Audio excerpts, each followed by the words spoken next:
Olá, sejam todos bem-vindos a mais um Estudo de Caso. E aí, pessoal, tudo bem? Vamos lá, então olha só, dados do paciente. Outra coisa, eu vou mudar o nome desse paciente aqui. Esse paciente vai se chamar Pedro. Doravante será chamado Pedro. Não é Pedro o nome dele, tá? É só porque eu vou chamar de Pedro porque sim, ok? Doravante será chamado de Pedro. Então, Pedro, solteiro, sem profissão definida, tá? 25 anos, ok? Pedro, solteiro, sem profissão definida, 25 anos. Queixa principal do Pedro. Não pertenço a esse mundo, tá? Seria bom se eu morresse. Daria sossego para meus pais. Essa é a queixa principal do Pedro, tá? Não pertenço a esse mundo. Seria bom se eu morresse. Daria sossego para os meus pais. E aí tem um adendozinho aqui. Pontuou que não se encaixa em nenhum trabalho profissional. Beleza? Vamos ler de novo com atenção? Não pertenço a esse mundo. Seria bom se eu morresse. Daria sossego para os meus pais. Tá? Nessa altura, logo na entrada, eu gostaria que vocês experimentassem um pouco do drama do Pedro, sem ficar, como se diz, julgando. Imagina que é isso mesmo que ele sente. Né? O Pedro está sentindo que não pertence a esse mundo. Essa é a primeira sensação dele, o primeiro modo como ele relata algo que ele está sentindo. A gente não sabe se essa é a sensação dele, mas é o modo verbal que ele encontra de exprimir algo, né? Um algo. 25 anos, Amanda. Um algo, tá? Tem alguma coisa dentro dele. Não pertenço a esse mundo, tá? Seria bom se eu morresse.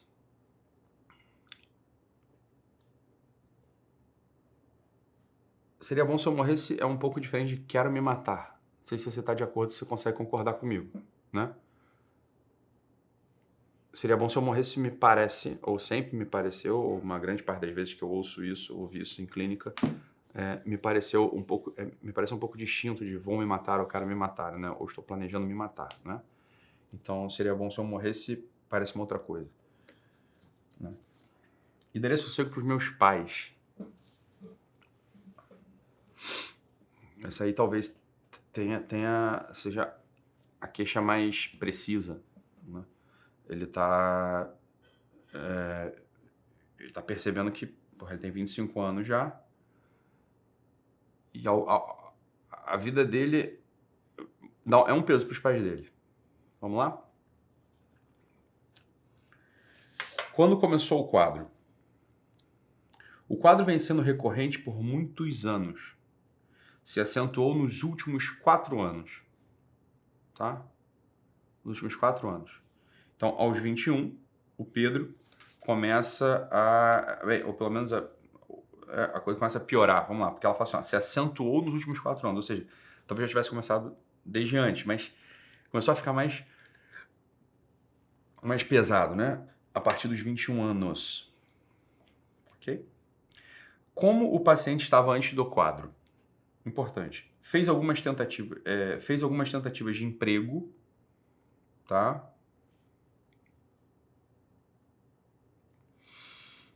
Porém, não permaneceu mais do que 3 semanas em um trabalho. No início, se empolga, fica eufórico, dá tudo de si. Depois perde o encanto e desiste. Aí, entre aspas, ele diz, tudo morre na minha mão. Não consigo ir até o fim com nada. Tá? Atenção, são 3 semanas, né, de trabalho. O máximo que ele já ficou no trabalho foram 3 semanas. Tá? 3 semanas. Ele não conseguiu perseverar em um trabalho por mais de 3 semanas. Tá? Qual a evolução do quadro? Vamos ficar bem atento aqui na evolução do quadro? Na infância, desde os 2 anos de idade, ao iniciar na escola infantil, já tinha dificuldade de socialização. Fez terapia com psicólogas de diversas linhas desde os primeiros anos de vida. Passou por neuro, vários psiquiatras, inclusive em que esteve com consultas semanais por 2 anos, no período da adolescência. Tá? Já fez uso de várias medicações, tais como Aristab, tá? É um antipsicótico. Depakote, tá? É um estabilizador do humor. É um anticonvulsivante também, usa isso como anticonvulsivante e como estabilizador do humor, tá bom? O Depakote. Venvance, carbamazepina, tá bom? Também se usa como estabilizador do humor na maioria das vezes, beleza? Atenção para uma coisa aqui. A carbamazepina, só para vocês saberem disso, isso é bacana falar. Sempre que você viu um paciente que usa carbamazepina, só um parênteses, não é o caso dele, tem nada a ver com o caso dele, você não explica o caso dele nem nada, tá? Mas um negócio que é bom saber sobre a carbamazepina. A carbamazepina é um remédio que sempre foi amplamente utilizado, tá? Acontece que a carbamazepina, ela atua num citocromo específico hepático que aumenta a metabolização. Então, o que acaba acontecendo? Quando a pessoa faz uso de carbamazepina durante longo período, durante um período que a gente não sabe exatamente qual, né? Mas vamos assumir que a pessoa usa carbamazepina, ok? E já a partir de então, a gente não sabe mais, presta atenção aqui, como ela aumenta o metabolismo e a gente não tem mais controle sobre esse número, sobre o quanto aumenta, né? Se é muito, se não é muito, ok? O que acaba acontecendo? Ela... É como se, vê se você entende, é como se ela comesse os miligramas dos outros remédios que o sujeito toma. Então imagina só que o sujeito está usando, por exemplo, sei lá, né, vamos imaginar que está usando, não sei por que diabos a pessoa usaria isso, mas a pessoa está usando, dá para imaginar, né? A pessoa está usando, sei lá, Lexapro, estalopram e carbamazepina. Então a pessoa está usando 20 miligramas de estalopram e carbamazepina. A gente pode, de algum modo, assumir que se ele está usando carbamazepina há muito tempo, eu já não sei mais se esses 20 miligramas, vamos colocar assim, eles estão disponíveis para serem usados pela pessoa. É como se uma parte desses 20 miligramas fosse comido, né? Então eu não sei se ele está usando, se o que está valendo são 15 miligramas, 12 miligramas, 10 miligramas, 8 miligramas, sei lá, entendeu? Então só atenção para isso. A carbamazepina, ela, apesar de ser um remédio útil, né? Ela pode ter esse efeito em algumas pessoas, né? Como solução terapêutica, muitas das vezes a gente tende a, né? Então imagina que a pessoa está usando, está fazendo um esquema, está fazendo todo um esquema farmacológico para o paciente e ele não está respondendo muito, né? Ele não está respondendo muito bem à solução medicamentosa, não está respondendo muito bem à terapia medicamentosa. O que eu posso fazer? Eu posso tirar a carbamazepina, ok? E eu posso tirar a carbamazepina e introduzir uma outra medicação possível que a substitua ali, beleza? Depois ele usou já também Lamitor, que é a lamotrigina, que também é utilizado pela gente, né? Ele é um anticonvulsivante também, mas ele é utilizado pela psiquiatria como um estabilizador do humor também, né? Então ele já fez uso de alguns estabilizadores, alguns remédios que aqui provavelmente entraram como estabilizador do humor, né? Fez uso de Ancitec é a buspirona, tá? Que ele é muito utilizado pela gente como um tipo de ansiolítico, ok? Usou também Levozine, tá bom, Levozine é um antidopaminérgico, né? Tá bom, o Levozine é um antidopaminérgico, beleza? Ele é usado como sedativo, né? E fez uso de Aristab, que a gente usa como antipsicótico, entre 20 e 30 miligramas dos 11 anos de idade até o ano passado, tá? O qual substitui pela quetiapina, que também é um antipsicótico, tá? Algumas pessoas usam a quetiapina não como antipsicótico, mas com efeito sedativo da quetiapina, tá bom? A quetiapina também é utilizada como estabilizador A quetiapina na psiquiatria ela pode ser utilizada como um monte de coisa, ok?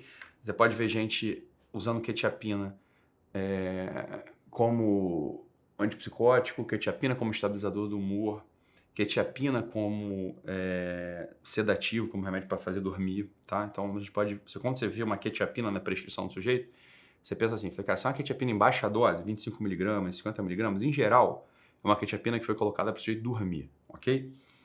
Em geral, não tô falando que é sempre assim, mas em geral. Quando você vê uma quetiapina ali na dose dela, sei lá, 100 miligramas, 200 miligramas, em geral é uma quetiapina que é utilizada como antipsicótico.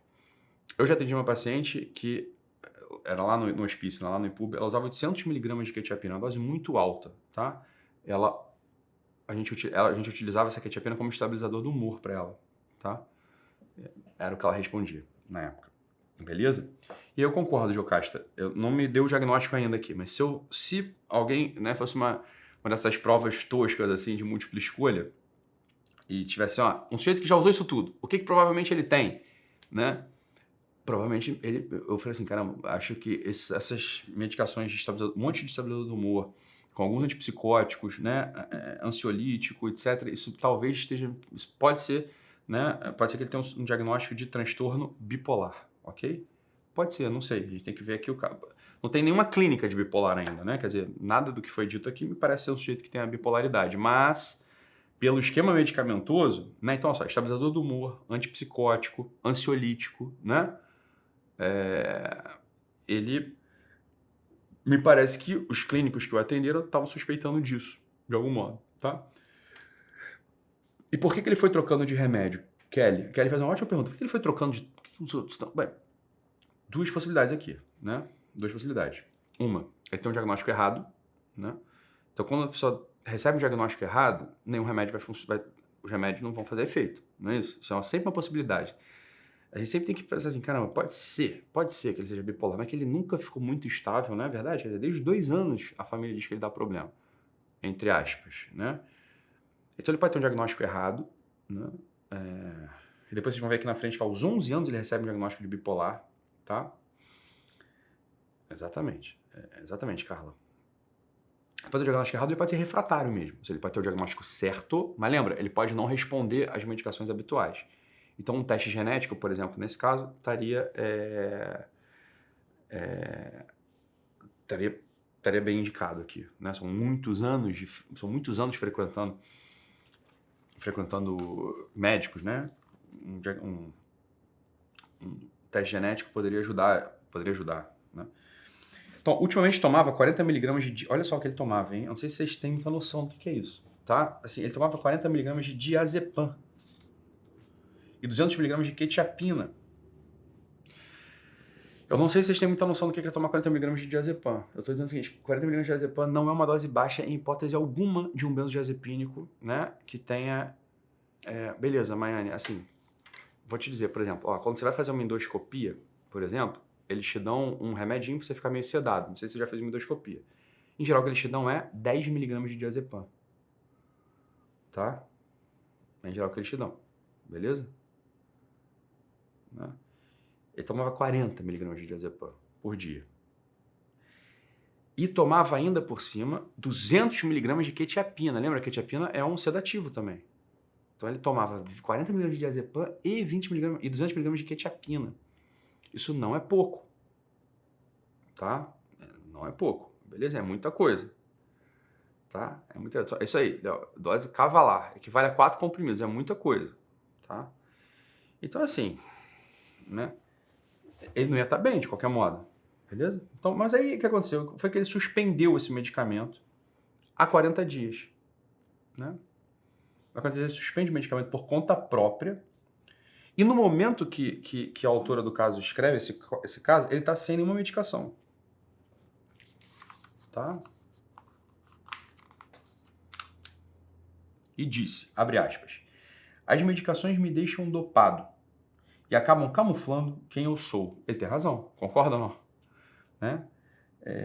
E eu, assim, olha, eu posso apostar, isso aqui eu posso apostar, mas é só uma aposta, né? Eu posso apostar que 40 miligramas de diazepam não foi prescrito por ninguém. Eu duvido muito que algum médico teria prescrito 40 miligramas de diazepam. Então, provavelmente ele fazia abuso de benzodiazepínico, né? Ele tinha ele fazia um uso abusivo de benzodiazepínico, que é o diazepam, ok?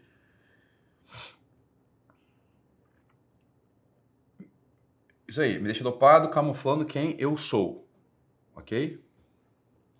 Onde percebe que acaba perdendo suas emoções. Alguém aí escreveu, eu já não lembro quem, mas falou assim, a pessoa ficava muito embotada, exatamente, embotada afetivamente. Lembra daquele... Lembra daquela parte quando eu dou aula lá sobre psicopatologia, e eu falo sobre o humor, sobre a afetividade, então lembra que tinha uma parte lá que era assim, embotamento afetivo, ou seja, a pessoa não consegue responder afetivamente, né? Morre o gato, morre o cachorro, a mãe adoece, né? Ele é demitido, a moça termina com ele, a pessoa não reage afetivamente, não tem como reagir afetivamente. E provavelmente ele não conseguia reagir afetivamente por causa dessa medicação toda. Quer dizer, não quero dizer o seguinte, não quero dizer que esse seja o único motivo, mas aqui temos um motivo muito claro. 40 mg de diazepam e 200 mg de quetiapina, realmente, fica difícil você conseguir olhar e entender o que está acontecendo, né? Beleza?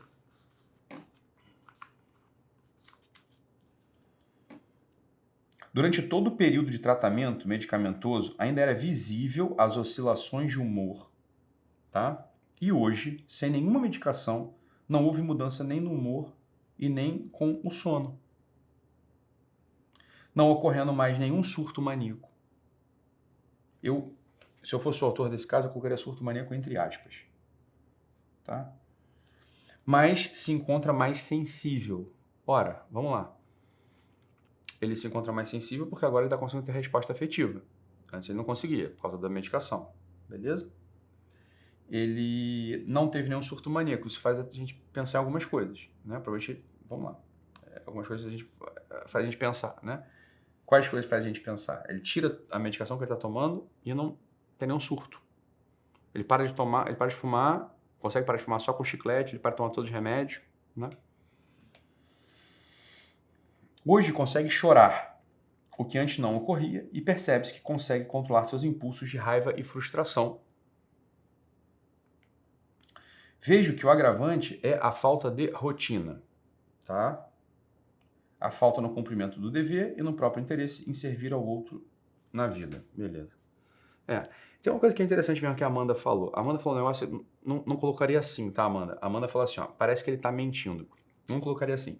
Mas eu colocaria uma coisa que pode ser, é um dado, só que a gente também não... Mas eu, como médico, eu pensaria o seguinte, não tô dizendo que ele tá mentindo, mas eu pensaria o seguinte, ele nunca teve uma adesão, ele não... Me faz pensar que ele não tenha tido uma adesão real às medicações prescritas outrora, né? Então, uma pessoa que... Quando a gente recebe um paciente que ele usa 40 mg de diazepam, né? É isso aí, Carol. Carol Trindade escreveu a mesma coisa. Exatamente, Carolina. Carol Trindade escreveu exatamente. Ele sempre teve adesão ao tratamento anteriormente? Pronto. É isso que eu tô querendo dizer, Carol. Muito bem. Como médico, a gente sempre pensa assim, olha, não é por mal, não é porque ele tá mentindo, não é nada disso não. Mas a pessoa que chega para mim usando 40 mg de diazepam, certamente não prescritos, né? Não foram prescritos esses 40 mg de diazepam, ele usa as medicações conforme o que ele queira, né? Do modo que ele acha que está funcionando. E eu entendo ele. Olha, atenção, eu não acho que ele é um sujeito assim que... Veja, se ele tem um diagnóstico errado, por hipótese, se ele tem um diagnóstico errado, aquele remédio vai fazer mais bem do que mal. E ele, em um momento, deu um basta. Ele falou, bicho, isso não, só tá me fazendo mal pra cacete. Parei de tomar tudo, né? Acabou. Acabou esse negócio, né? Acabou essa porra. Eu vou parar de tomar essa merda. Desculpa falar assim, né? Mas tô botando na cabeça dele, né? Para de tomar isso aqui. E o que aconteceu com ele? Ele, sem os 40 mg de diazepam e sem a quetiapina, ele tá dormindo bem, né? Ele tá dormindo bem, tá? Ele não teve nenhum surto, ele tá meio que normal, diz a autora do caso, né? Várias suspeitas, né? Várias janelinhas abrem a nossa cabeça nesse momento, né? Eu gosto disso também, Ramon. Olha o bom senso do Ramon leigo de tudo, né? O Ramon, que é leigo, né? Ele falou, não, o Ramon não é psiquiatra, leigo, né? Não atende psicologia, não atende psiquiatria. Ele falou o seguinte, ó, chutando já o que parece pra mim, leigo de tudo, ele diz que o sofrimento dele é 95% tratamento mal feito, já que ele vive desde os 2 anos acompanhado. Ramon, quando eu li o caso, essa bandeira acendeu pra mim também. E quando eu falo tratamento mal feito, eu digo abordagem da família e abordagem dos profissionais, que provavelmente eram muito, entre aspas, tá? Manipulados pela família. Ok? Eu tive a impressão, lendo esse caso, que a última pessoa que foi vista foi o Pedro. Os médicos viam muito, né, a queixa dos pais, a queixa da mãe, a queixa, né, dos profissionais do colégio, não sei o quê, e queriam medicar os pais, né, queriam dar uma resposta aos pais e ao colégio sem olhar exatamente para o garoto. Ramon, tô contigo, tá? O Alexandre Toledo, vocês estão bem hoje, hein? O Alexandre Toledo pergunta assim, alguma menção sobre o uso de drogas ilícitas anteriormente? Porra, Alexandre, muito bom. Hoje vocês... Né, eita, que coisa tá andando. Porra, tá bom? É isso aí, Elizabeth dos Anjos. Na realidade, ele foi rotulado desde sempre. Eu não sei se é a realidade, eu não colocaria assim como você colocou, mas... né? Tá? Mas, ok? André Batista, ouviram a queixa dos pais e não a do garoto. Eu não sei nem se o garoto tinha queixa. Né? Diego Costa, os profissionais podem ter piorado o caso dele. Né? Caio César, excelente pergunta. Ó, mas se médicos diferentes o atenderam, é verossímil achar... Volta ali, por favor. Mas se médicos diferentes o atenderam, é verossímil achar que todos tenham abordado o paciente de forma errada? Eu vou te contar uma coisa, Caio. Olha só, foi um padrão que eu vi na minha vida, ok? Quando a família... atenção. Quando a família... isso aqui é importante, isso aqui é malandragem, hein? Malandragem, tá? Malandragem de médico, assim, que já não, né, não amolece na primeira fervura, que já passou, assim, já, né? Sempre atenção. Vamos lá. Imagina só, entra um garoto com uma mãe e um pai. Eu vou falar português claro aqui, vocês me desculpem, é pra vocês entenderem bem o que eu tô querendo dizer, tá? Eu vou falar português claro agora. Entra uma família, entra pai e mãe. Quando entra um pai e uma mãe, trazendo um garoto, e o pai e a mãe, assim, você não vê claramente que o pai e a mãe são malucos? Vou falar claramente, assim, maluco, né? Se vestem esquisito, são meio piroca, né? Às vezes falta consulta, remarca, aí não paga, ou então paga adiantado. Quando você vê assim, quando você olha pra família e vê assim, ih, rapaz, aí é fácil de você perceber que, calma lá, né? Pode ter que esse moleque não tenha nada. O problema é da família, né? Ou esse moleque pode ter alguma coisa, óbvio, mas a família pode estar exagerando, pode estar vendo errado, não está atenta, né? Quando, por outro lado, né, você atende uma família e você vê assim, caraca, meu amigo, você vê assim, não, Lucinéia, contrário, eu tô falando do contrário agora, Lucinéia, atenção, a Lucinéia fala assim, pais estruturados, óbvio, quando você vê que os pais são estruturados, é fácil, mas quando é o inverso, quando você recebe pais, tá, cara, que se relacionam bem entre si, pais que são casados, né, eventualmente, que tá tudo bem, os dois são empregados, os dois têm uma vida boa, os dois são razoáveis, né, se vestem bem, se vestem decentemente, né, são preocupados com o garoto, conseguem contar tudo da vida do garoto, não sei o quê, né? É mais difícil um psicólogo ou um psiquiatra, olhar para a mulher e falar assim, pode ser que o problema esteja na família. É sempre mais difícil. Porque a família, né, ela é muito certinha, muito estruturada. Um clínico que tenha mais experiência, ele vai, literalmente, eu vou falar português claro mais uma vez, um clínico que tem mais experiência vai literalmente cagar porque que ele acha da família. Né? Porque é isso, a família às vezes é tão certinha, tão estruturada, que não é capaz de pegar um garoto que seja assim, um pouco desviante da norma, um pouco mais bagunceiro, um pouco mais, né, mais piroca, né, um pouco mais artista, um pouco mais malandro, né? E aí, com amor, por bem, começa a cercar o garoto inteiro.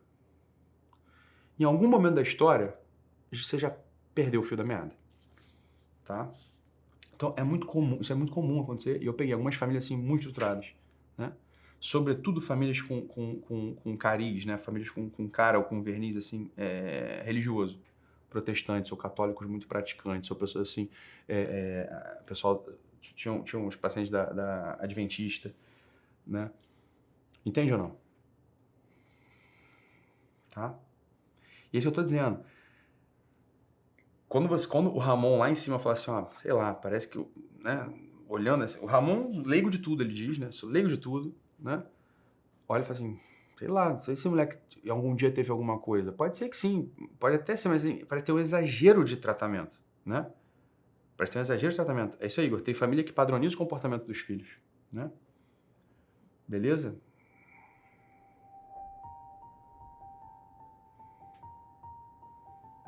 Tá? E aí, Karina, exatamente. Como mudou muito de médicos, eu ia falar isso agora, como mudou muito de médicos, pareciam fugir dos profissionais quando o diagnóstico os incomodava. Não sei, eu quero dizer o seguinte, isso é outra coisa também, mudou muito de médico, né? Em algum momento, pode ser que um dos motivos que pode ter gerado essa mudança foi os médicos começarem a falar assim, esse moleque também não tem nada. E aí os pais, como assim? Vai pra outro. Assim, não sei. Ou então, eventualmente, esse é outro comum também, a família acaba procurando um médico que interessa, né? O médico, de algum modo, os médicos, de algum modo, já reafirmam o que elas estão... validam o que eles já estão pensando. Tá ou não? Beleza? Então, coisas a pensar, né?